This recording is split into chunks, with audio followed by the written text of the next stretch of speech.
America के Trump प्रशासन ने ईरान पर बड़ा आरोप लगाया है। दरअसल प्रशासन ने अलकायदा के बारे में उजागर हुई अमेरिकी खुफिया एजेंसियों की रिपोर्ट को ईरान के खिलाफ इस्तेमाल करने का फैसला लिया है। अमेरिका ने यह फैसला ऐसे वक्त में लिया है जब कुछ ही दिन बाद अमेरिका में सत्ता का हस्तांतरण होने वाला है। अमेरिका के कार्यवाहक विदेश मंत्री माइक पोम्पियो ने बयान देते हुए ईरान को लेकर बड़ा दावा किया है। माइक पोम्पियो ने मंगलवार को कहा कि ईरान ने अलकायदा के नेताओं को अपने देश में पनाह दी और अब भी आतंकियों का समर्थन कर रहा है।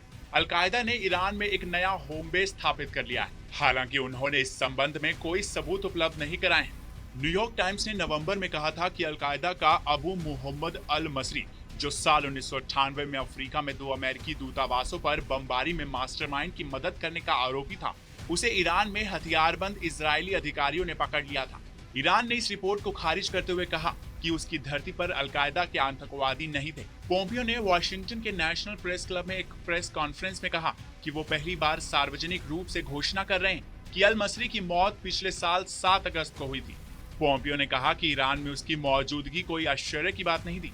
अमेरिकी विदेश मंत्री ने कहा कि ईरान के भीतर अल मसरी की मौजूदगी इस बात की ओर इशारा करती है कि अब अलकायदा का नया होम बेस ईरान बन चुका है। साथ ही उन्होंने कहा कि ईरान असल में नया अफगानिस्तान है, बल्कि उससे भी बदतर है। ईरान में अलकायदा के नए भौगोलिक केंद्र के रूप में स्थापित हो चुका है। अफगानिस्तान में अलकायदा पहाड़ों के पीछे छिपा हुआ था। ईरान में आज ये ईरानी शासन के संरक्षण में चल रही। उन्होंने गठबंधन बनाकर और ज्यादा अंतर्राष्ट्रीय दबाव बनाने का आग्रह किया। कई विशेषज्ञों का मानना है कि तेहरान ने अलकायदा को अपने क्षेत्र का इस्तेमाल करने की अनुमति दी है, इस गारंटी के साथ कि चरमपंथी ईरान को निशाना नहीं बनाएंगे। पोम्पियो का आरोप है कि तेहरान ने अलकायदा को दुनिया भर के अलकायदा सदस्यों के साथ बातचीत करने और कई तरह की परमिशन दी है।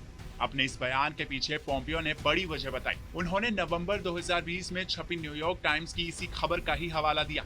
इस खबर के मुताबिक साल 1998 में अफ्रीका में स्थित 2 अमेरिकी दूतावासों पर बमबारी के मास्टरमाइंड की मदद करने के आरोपी अबू मोहम्मद अल मसरी को ईरान में इजरायली के एजेंटों ने गोलियों से भून दिया था। हालांकि ईरान ने इस रिपोर्ट का खंडन करते हुए कहा था कि उसकी जमीन पर अलकायदा के आतंकवादी बिल्कुल नहीं है।